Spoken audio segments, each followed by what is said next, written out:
Hello again, Festin here, and welcome to yet another Cartoon Theory. So, whatever happened to Gary Oak's cheerleaders?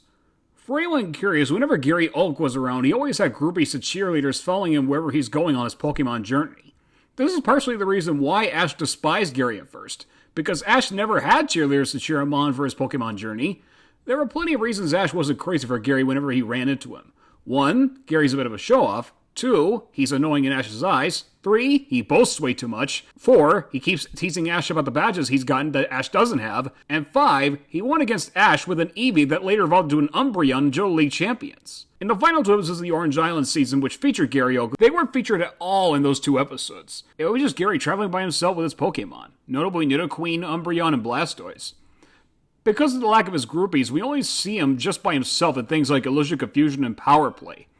They didn't return until a couple of the last episodes of Master Quest, which were the 2-parter, The Ties That Bind and Can't Beat the Heat. But unlike the Indigo League competition, none of his groupies were upset that he lost to Ash. Because by that point in the series, Gary became more and more less of a nuisance and became more of a friendly rival to Ash. After Gary lost to Ash, they made amends and went on their way. Too bad Ash couldn't beat Harrison in his Blaziken.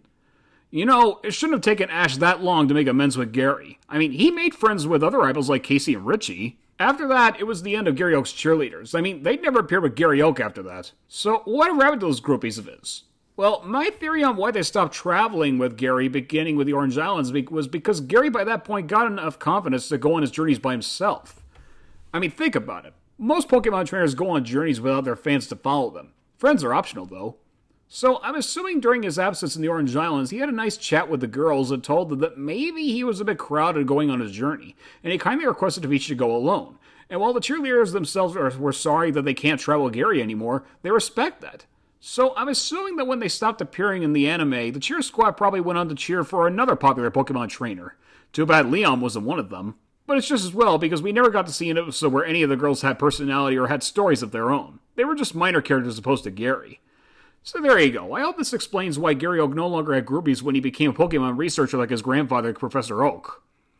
Anyways, that's all for this video. What do you think of Gary Oak? Do you think he should have kept his groupies with him, or is he just fine traveling alone? I would love to see your comments on this. Until then, this has been yet another Cartoon Theory.